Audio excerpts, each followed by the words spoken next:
নমস্কার বন্ধুরা, আমি শিপ্রাস কিচেনে আপনাদের সবাইকে অনেক অনেক অনেক স্বাগত। আমি আজ এমন একটি রেসিপি নিয়ে চলে এসেছি। এই রেসিপিটি প্রত্যেকেরই খুবই প্রিয়, বাচ্চা বড় প্রত্যেকেই ভালোবাসে। ভাত পাতে হলে তো খুবই ভালো, আর ভাত খাওয়ার পরেও তো মানুষে একটু চেটে চেটে খেতেও ভালোবাসে। আজ আমি করব কাঁচা আমের ঝুরি আচার। কাঁচা আমের ঝুরি আচার করার জন্য এখানে আমি আম নিয়েছি। এখানে নিয়েছি চিনির গুঁড়ো, চিনিটাকে আমি গুঁড়ো করে নিয়েছি। এখানে দুটো শুকনো লঙ্কা আমি কেটে ছোটো ছোটো করে নিয়েছি। শুকনো লঙ্কা নিয়েছি, মৌরি, পাঁচফোড়ন, ধনে, গোটা গোটা জিরা। বন্ধুরা, তাহলে চলুন রেসিপিটি শুরু করা যাক।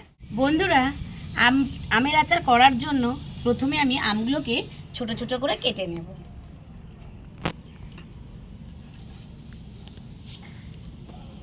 প্রথমে আমি আমটাকে ধুয়ে এবার আমি আমটাকে কেটে নেব।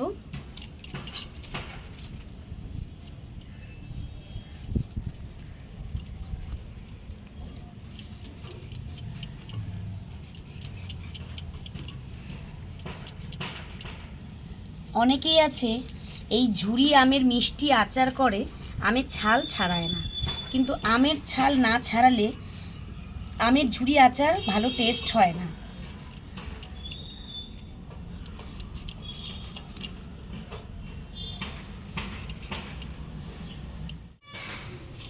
আমের ঝুরি আচার করার জন্য কিন্তু বন্ধুরা আমি আটি দেওয়া আম নেইনি। আটি দেওয়া আম হলে আচারটা কিন্তু ভালো হবে না। দেখুন, আমি কিন্তু আটি হয়নি এমন আমি নিয়েছি। আমের দানাটা ছাড়িয়ে নিলাম। এবার আমি আমটাকে ঝিরিঝিরি করে কেটে নেব। দেখুন,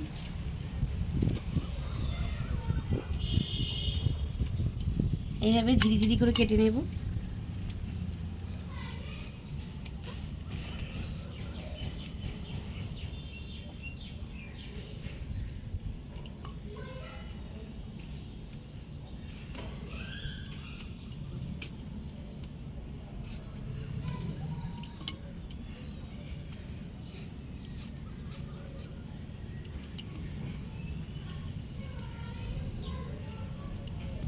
বন্ধুরা, আমি কিন্তু প্রতিটা আম এভাবেই কেটে নেব।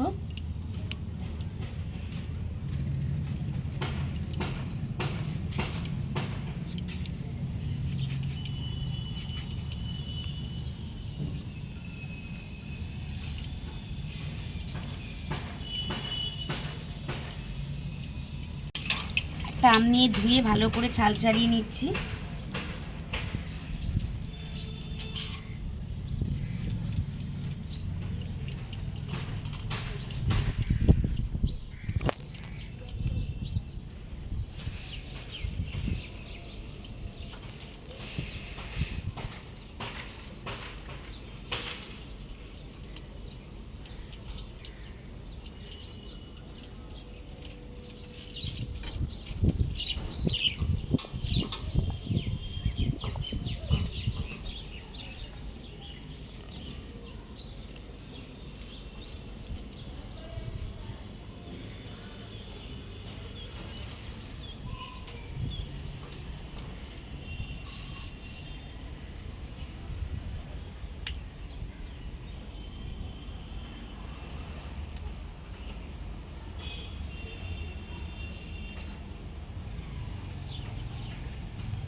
বন্ধুরা, আমি সব আমগুলোকে কেটে নেব পিস পিস করে।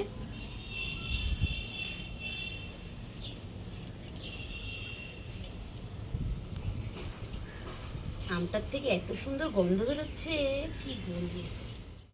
বন্ধুরা, আমগুলো আমার সব কাটা হয়ে গেছে। দেখুন, এখানে একটা পাকা আম পেকে গেছে, কাঁচা আম, ওটা আমি কেটে দিয়ে দিয়েছি। খুব টক, এর জন্য আমি কেটে দিয়ে দিলাম। বন্ধুরা, আম আমার সব কুচি কুচি করে কাটা হয়ে গেছে। এবার আমি চিনির গুঁড়ো দিয়ে মাখিয়ে নেব।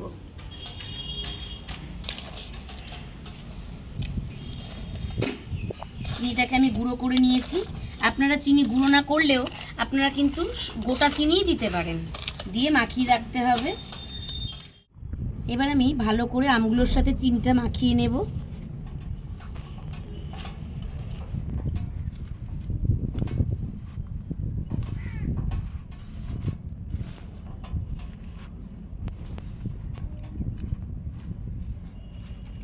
দেখুন বন্ধুরা, আমি কিন্তু আমের সাথে চিনি ভালো করে মিশিয়ে নিয়েছি।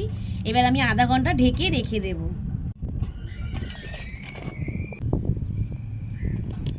যতক্ষণ বন্ধুরা আমের সাথে চিনিটা মিশতে থাকবে ততক্ষণ আমি উনুনটা ধরিয়ে মশলাগুলো ভেজে নেব।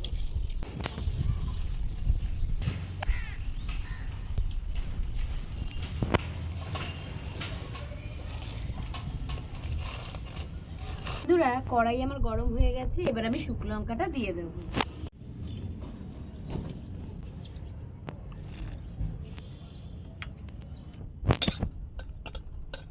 প্রথমে একটু শুকনো লঙ্কাটা আগে একটু ভেজে নেব।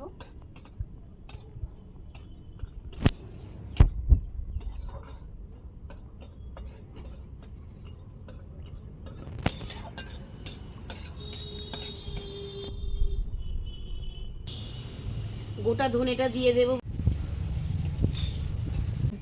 গোটা জিরাটা দিয়ে দেবো বন্ধুরা,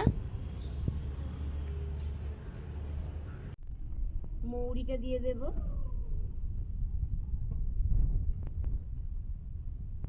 পাঁচফোড়নটা দিয়ে দেব। এবার আমি ভালো করে সব মশলা একসঙ্গে একটু ভেজে নেব।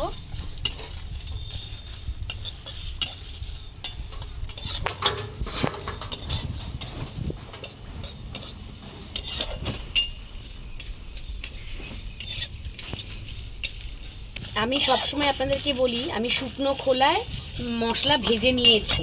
এই যে এটাকেই বলে শুকনো খোলায় মশলা ভাজা। বন্ধুরা দেখুন, তেল ছাড়াই কিন্তু কড়াই শুকনো অবস্থায় যে মশলা ভাজা হয় তাকেই বলে শুকনো খোলায় মশলা ভাজা।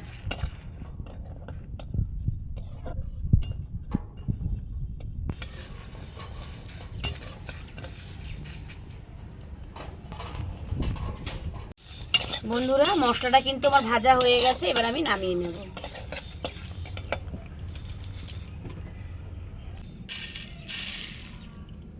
ততক্ষণ মশলাটা একটু ঠান্ডা হোক বন্ধুরা, আমি আবারও কড়াই বসিয়ে দিলাম। দেখুন বন্ধুরা, আমের মধ্যে কিন্তু চিনিটা মিশে গেছে। এবার আমি এই আমগুলো কড়াইতে দিয়ে দেব।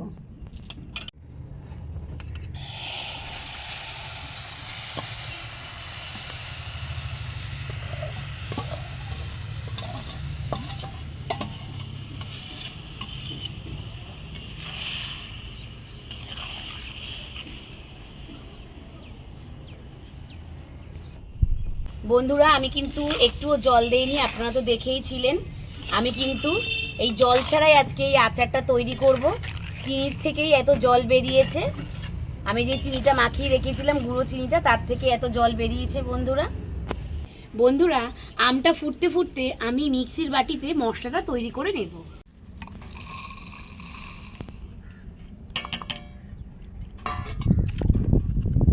এবার আমি মিক্সিতে দিয়ে এগুলো গুঁড়ো করে নেব।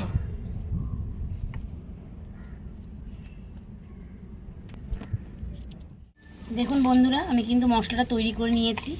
আমি কিন্তু পুরো গুঁড়ো করিনি, একটু আড়া ভাঙা করে নিয়েছি। দেখুন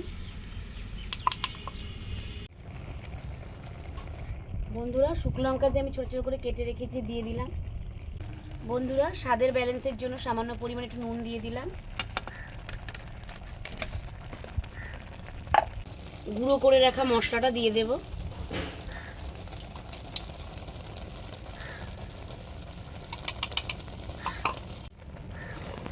মশলাটার খুব সুন্দর গন্ধ বেরিয়েছে।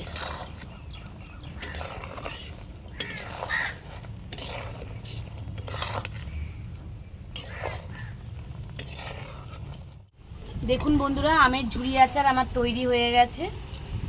এবার আমি নামিয়ে নেব।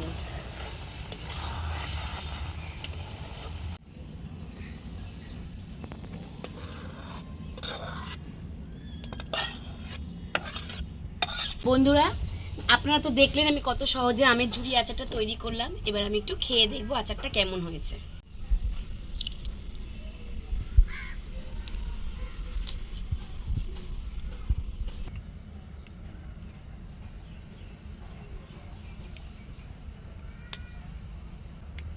বন্ধুরা, কি সুন্দর টকটক মিষ্টি মিষ্টি আমের এই ঝুরি আচারটা তৈরি হয়েছে। আমি চিনি, একটু নুন, তারপরে মশলা, এগুলো সব পরিমাণ মতনই দিয়েছি। আপনারাও কিন্তু পরিমাণ বুঝেই দেবেন। আমি কথা বলতে পারছি না বন্ধুরা, আমার জিভ থেকে জল বেরিয়ে যাচ্ছে, এত সুন্দর হয়েছে আচারটা। আপনারা এইভাবে বাড়িতে তৈরি করে খেয়ে দেখবেন, আমের ঝুরি আচার খুব সুন্দর হয় খেতে। আজকের ভিডিও এই পর্যন্তই। আমার ভিডিও যদি দেখে আপনাদের ভালো লেগে থাকে তাহলে একটা লাইক, কমেন্ট ও চ্যানেলটাকে সাবস্ক্রাইব করে আমার পাশে থাকবেন। প্লিজ প্লিজ প্লিজ বন্ধুরা, পুরো ভিডিওটা দেখবেন, একটু স্কিপ করবেন না। ভালো থাকবেন, সুস্থ থাকবেন। নমস্কার।